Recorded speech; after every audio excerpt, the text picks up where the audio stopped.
예수님의 생애를 한마디로 표현하면 고난의 생애였다 라고 말할 수 있습니다.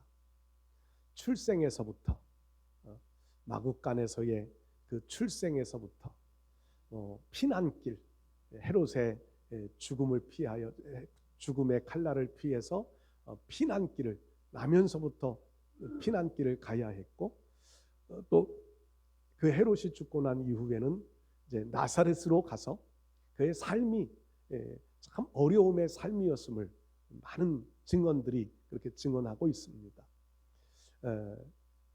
예수님은 공생애를 시작하시면서부터는 더 큰 고난을 받으시지요. 더 큰, 정말 사람들로부터 조롱도 받고 무시도 받고, 물론 많은 사람들이 추종하여 따라다니어 인기가 있는 것 같지만 예수님의 마음속에는 늘 고민으로, 늘 염려로, 사람들을 사랑하는 마음으로 가득 차 있는 예수님의 삶의 모습이었습니다. 그 고난 중에 가장 큰 고난은 바로 이번 주간에 당하였던 이 고난 주간의 삶이 예수님의 마음에는 가장 큰 고난의 날들이었을 겁니다. 이 종려주일이라고는 말은 예수님이 예루살렘에 십자가를 지시기 위하여서 입성하셨던 그 날을 종려주일이라고 말합니다. 많은 사람들이 종려나무 가지를 흔들면서 호산나 다윗의 자손으로 오시는 이여 찬송을 부르잖아요. 환영을 합니다. 근데 예수님 그 환영이 그리 기뻐하지 않으십니다. 나귀를 타고 제자들이 자기들의 옷을 벗어서 길에 깔아놓고 나귀 위에 올려놓고, 그리고 그 나귀를 타고 입성하시는데 예수님은 이번에 예루살렘에 입성하시는 것은 왜 가시는지를 알고 계시거든요. 죽기 위하여 가시는 겁니다. 그러니까 사람들의 환영이 그리 반갑지 않았을 거예요. 그래서 종려주일은요, 예수님이 예루살렘에 왕과 같이 환영을 받으며 입성하시지만 예수님의 마음에는 죽으러 가는 길, 고난을 위하여 가는 길이셨기 때문입니다. 여러분, 예수님의 고난이 2000년 전 예루살렘에서 있었던 그 고난, 역사 속에서 있었던 고난이다라고 알고 있는 것이 중요한 것이 아닙니다. 종려주일이 뭐고 고난주간이 왜 있는지 알고 있는 것이 중요한 것이 아닙니다. 그것을 믿는 믿음이 중요합니다. 어제 한 목사님하고 말씀을 나누는데 옆에 있던 한 분이 이렇게 말씀을 하세요. 예수님 안 오시면 어떻게 돼요? 예수님 다시 오시지 않으면 어떻게 돼요? 예수님이 오시지 않으면 어떻게 될까요? 제가 그렇게 한마디로 그렇게 잘라서 말했어요. 예수님이 안 오시면 우리 믿음은 가짜입니다. 기독교는 가짜입니다. 우리는 제일 불쌍한 사람들일 겁니다. 바울의 고백을 그대로 제가 설명을 했어요. 예수님의 부활이 없으면 우리는 거짓된 사람들이고 가장 불쌍한 자다. 그런데 그 예수님이 부활하셨잖아요. 그런데 이제는 우리는 다시 오실 예수님을 기다리고 있잖아요. 그 다시 오실 예수님은 고난을 위하여 오시는 예수님은 아닙니다. 그 예수님은 승리자로 영광을 위하여 오십니다. 그런데 지금 그 예수님이 다시 오시기로 약속한 지 2000여 년이 지나가고 있는데, 그럼에도 예수님 오시지 않으니까 성경에도 기록되어져 있듯이요, 예수님의 재림은 없다, 이미 지나갔다, 이렇게 표현하는 사람들이 있는데, 그런 영향을 받으셨는지 예수님이 다시 오시지 않으면 어떻게 돼요? 그래서 우리는 예수님이 오시지 아니하면 우리는 우리 믿음도 가짜고 성경도 거짓말이고 성경이 이루어질 것이 없는 가짜 같은 성경이 되고 소설과 같이 되어지고 말 거다. 제가 드리고 싶은 말씀의 핵심은 믿음이라는 거였습니다. 예수님은 반드시 오신다고 하는 것을 믿어야 한다. 역사 속에 예수님이 고난받고 죽음당하신 것 알고 있는 것이 중요한 것이 아니라 그 고난과 그 죽음은 나를 위한 것이었다. 다른 사람이 아니라 역사 속에서 이스라엘 백성들이 로마 군인들이 아니라 나를 위한, 내가 그 자리에 있었다. 이것을 믿는 믿음이 중요하다는 겁니다. 예수님은 그 많은 사람들의 환호성도 있었고 인기도 있었고요, 추종자들도 있었습니다. 근데 예수님은 그들을 기뻐하지 않으십니다. 변심할 것을 아셨기 때문이에요. 그 호산나 다윗의 자손으로 오시는 이여 라고 외치던 그 무리들이 며칠 지나지 않아 예수님을 십자가에 못 박으라고 외치던 사람들로 돌변해버리고 맙니다. 바로 그 사람들이었어요. 바로 그 사람들. 그러니까 예수님을 믿는 믿음이 아니면은요, 오늘 우리들도 실리에 따라서, 내 이익에 따라서 예수님을 환영하기도 했다, 예수님을 저주하기도 했다, 예수님을 따르기도 하다가 예수님을 부인하기도 하다가, 우리도 그렇게 될 수 있는 거예요. 그렇게 되지 않으려면 예수님을 믿는 믿음이 확고해져야 할 줄로 믿습니다. 그 많은 환영하는 그 무리들에게는 예수님 관심 두시지 않고요, 제자들 가운데도 가룟 유다를 제외한 11명의 제자들만을 데리고 예수님은 겟세마네로 가셔서 기도하시는 장면 중에 한 부분을 우리가 읽었습니다. 여러분, 예수님은요, 왜 그 많은 무리들과 함께 기도했으면 더 좋았을 텐데 그렇게 하지 않고 11명의 제자들만 데리고 겟세마네로 가셨을까요?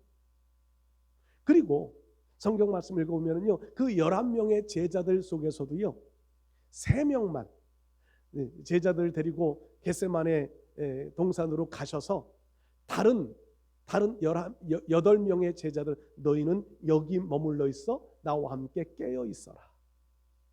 그리고는 3명만을 데리고 더 깊은 곳으로 가셔서, 그리고 그 3명의 제자들에게도 내 마음이 고민하여 죽게 되었다, 고민스러운 말씀을 하시면서 깨어 있어라. 그리고 예수님 홀로 몇 발자국 더 가셔서 하나님 앞에 기도하십니다. 이 잔을 내게서 옮겨 주옵소서. 그러나 내 뜻대로 마옵시고 아버지의 뜻대로 되기를 원합니다. 기도하시는 장면들을 성경에서 이제 쭉 기록해 놓고 있지요. 그리고 예수님이 기도하시고 돌아와서 보니까 제자들이요, 다 졸며 잡니다. 다 졸며 잡니다. 우리가 핑계 삼아 하시는 말씀이지만 예수님은 책망하시는 말씀으로 하셨던 말씀이지요. 마음에는 원이로되 육신이 약하도다.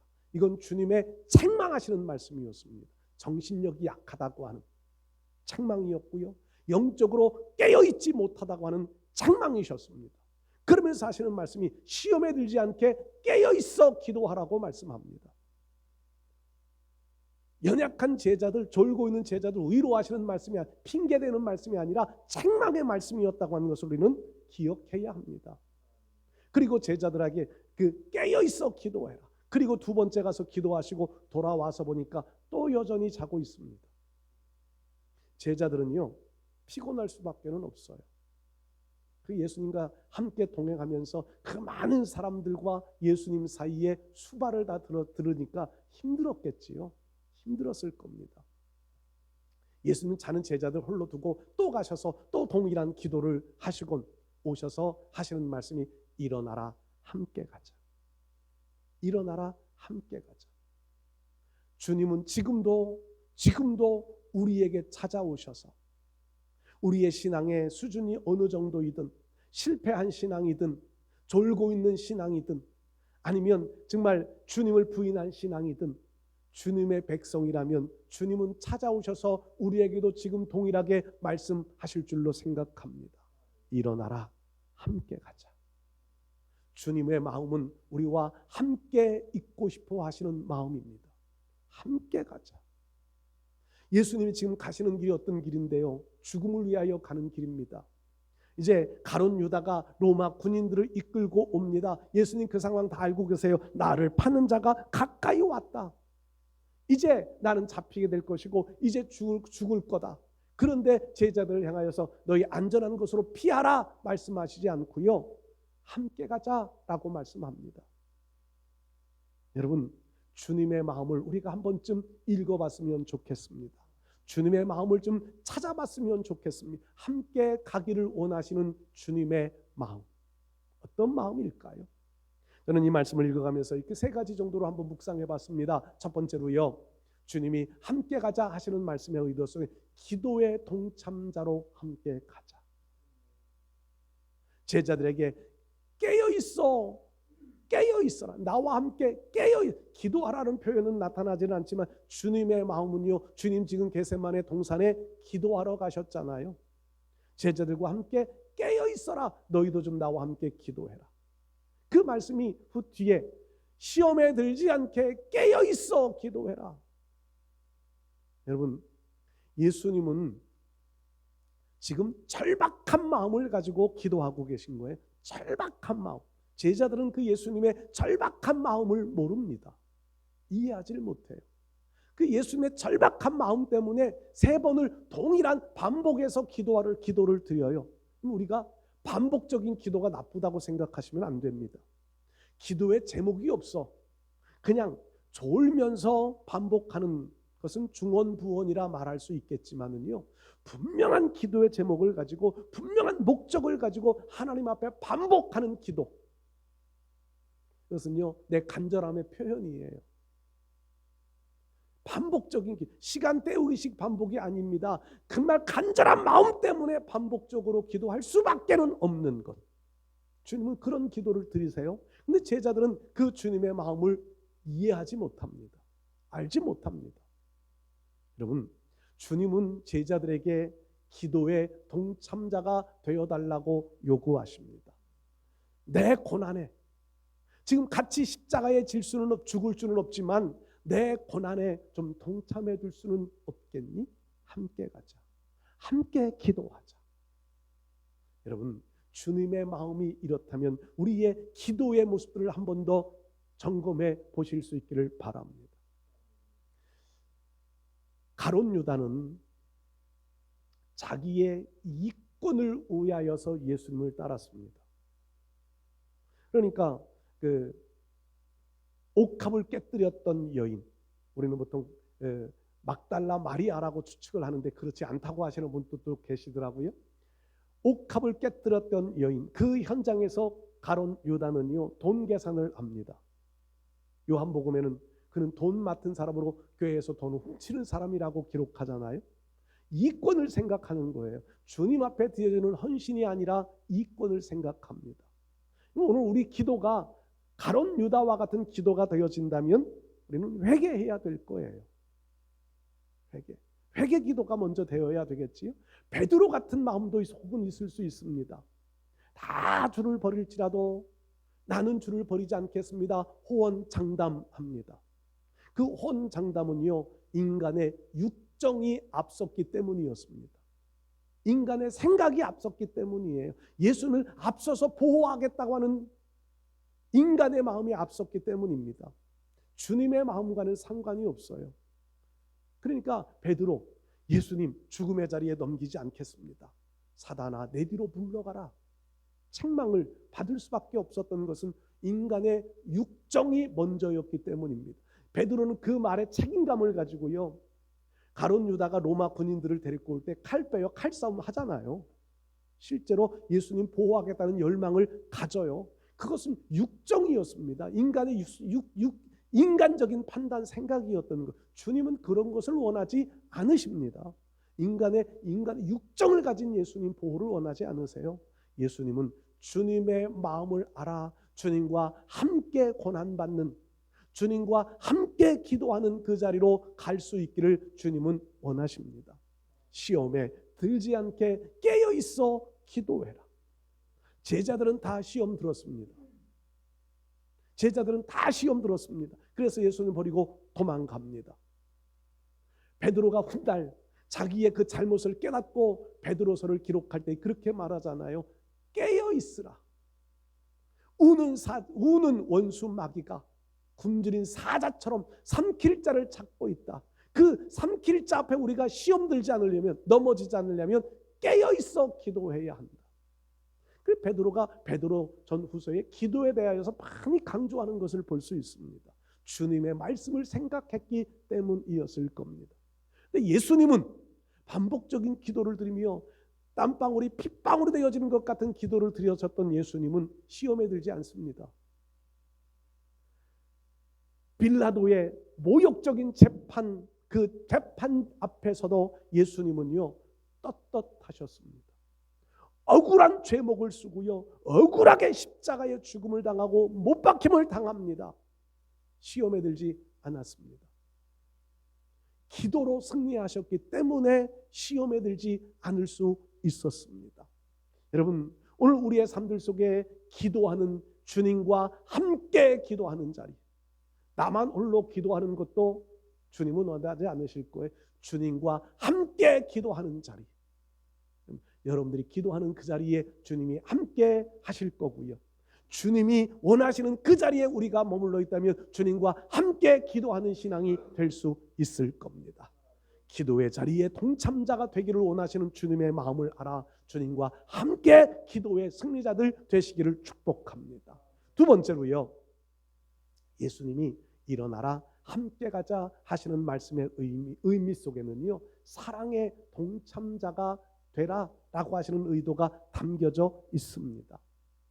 예수님이 왜 십자가에서 죽음을 당하실까요? 하나님의 사람들을 사랑하셨기 때문입니다. 하나님이 세상을 이처럼 사랑하사 독생자를 주셨으니, 이처럼 사랑하는 하나님이 이처럼 사랑하는 하나님의 사람들을 위하여서 예수님은 지금 십자가의 길을 가시는 겁니다. 사랑을 위하여서. 로마서 5장 말씀에도 그렇게 표현하잖아요. 우리가 아직 죄인 되었을 때에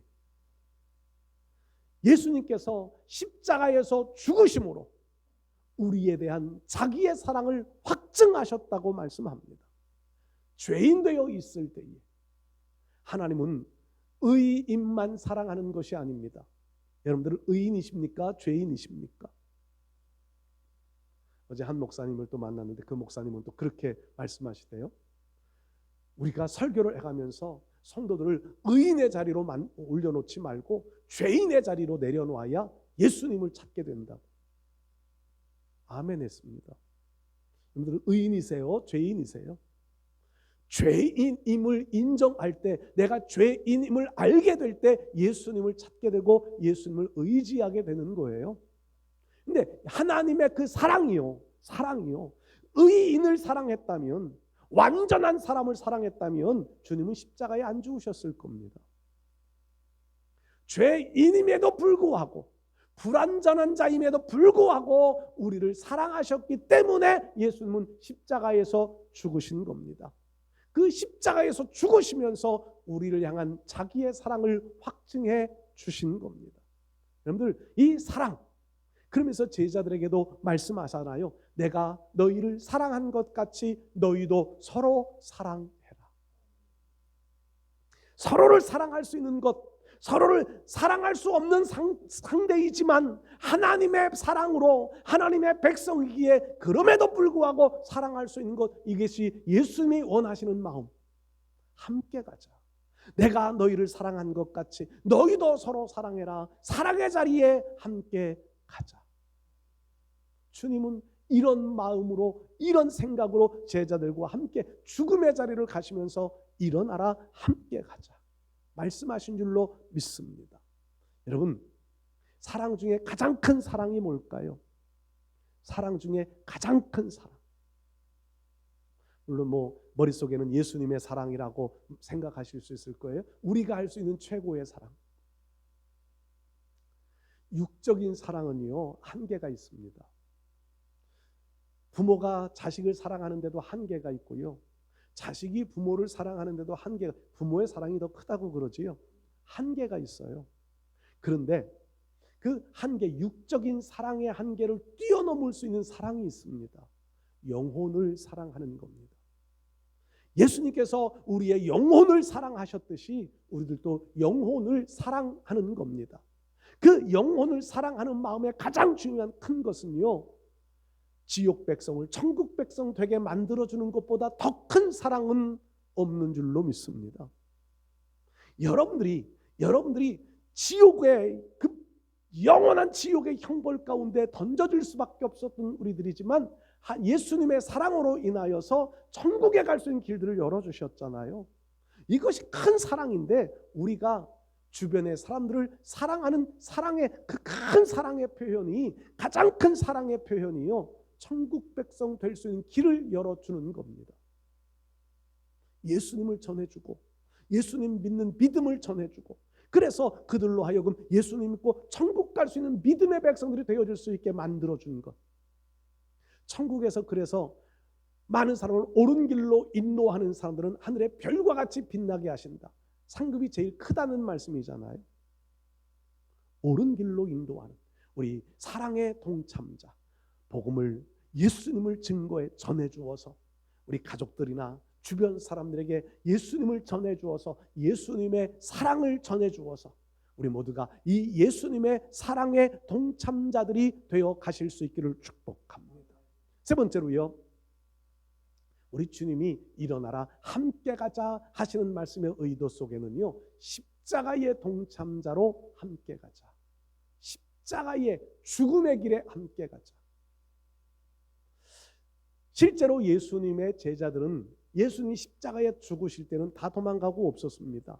요한만, 사도 요한만 그 겟세마네 동산에 그 자리까지 따라왔고요, 베드로는 멀찌감치 따라가고요, 다른 제자들은 도망가 버리다가 도망가는 제자들을 예수님 다시 불러 모으시고 부활한 후에 다시 모여들게 되지요. 예수님은 죽으시기 전에 공생애 동안 제자들을 가르치시면서 십자가에 대한 말씀들을 여러 차례 하셨습니다. 우리는 그 제자도 제자의 길이라고 말씀을 하는데, 십자가를 지고 나를 따르지 않는 자는 내게 합당하지 않다. 십자가가 뭘까요? 십자가는 죽음입니다. 죽음. 예수님 자신이 십자가에서 죽은 것처럼 예수님을 따르는 우리들에게도 십자가를 져라, 죽으라, 죽음의 자리에 함께 가자. 바울은 그래서 그런 고백을 드려요. 내가 주님과 함께 십자가에서 죽었다. 우리가 실제 십자가를 지는 것은 아니지만 십자가를 진 죽음을 우리도 경험할 수 있어야 합니다. 이 죽음은요, 육체적인 죽음을 말하는 게 아니에요. 내 자아, 내 욕망, 내 욕심, 이것을 죽여야 한다는 거지요. 죽어야 산다. 죽어야 산다. 여러분, 주님과 함께 십자가에 죽은 경험이 있어야 믿음의 영적인 살아남을 경험할 수 있습니다. 그런 신앙이 살아있는 신앙이 되는 거예요. 그런 신앙이 생명을 가진 신앙이 되는 겁니다. 육신의 소욕으로는요, 참된 신앙이 되지 못합니다. 아까 말씀드렸던 예수님이 안 오시면 어떻게 돼요? 그래서 제가 그런 말씀도 했어요. 그러면 우리 믿음은 다 가짜고요, 천국도 없어지고요, 지옥도 없어지고요, 성경은 거짓말이 되고 말아요. 예수님은 반드시 오십니다. 살아계신 진리의 생명을 증거하기 위하여, 생명의 우리 신앙이 거짓되지 않았음을 증명하기 위하여서도 예수님 반드시 다시 오십니다. 여러분, 십자가를 지는 사람만, 십자가사에서 죽음을 경험하는 사람만 그 예수님 앞에 설 수 있을 겁니다. 우리 사랑하는 성도 여러분들, 십자가의 고난은 무서운 겁니다. 무서운 거예요. 그런데 그곳에서 나 자신을 십자가에 못 박는 삶을 살아가십시오. 나 자신을, 내 욕망을, 내 욕심을 하나님의 뜻에서 어긋나는 죄악을 십자가에 죽는, 못 박는, 죽이는 삶을 살아가면 주님의 은혜로 예수님 살아나신 것처럼, 부활하신 것처럼 우리의 영혼을 부활시키시고 우리의 신앙을 부활시켜 주실 줄로 믿습니다. 제가 그런 표현을 여기 써놨는데, 세상적인 싸움은 상대방을 제압해야, 그래야 전쟁은 승리예요. 상대방을 제압해야. 저도 초등학교 때 싸움을 몇 번 해본 적이 있습니다. 싸움은 제가 잘 못해요. 그런데 한 애가 워낙 깐족깐족거려가지고요, 너 화장실로 나와. 화장실 뒤가 싸움터잖아요. 반 아이들이 다 쫓아왔습니다. 이 아이하고 저하고 이제 1대1 요즘으로는 맞짱이 붙었어요. 한 대 맞아갖고 코피가 터졌습니다. 코피가 터졌는데 저는요 그냥 두 눈 감고 그냥 주먹질을 했더니 얘는 쌍코피가 터졌어요.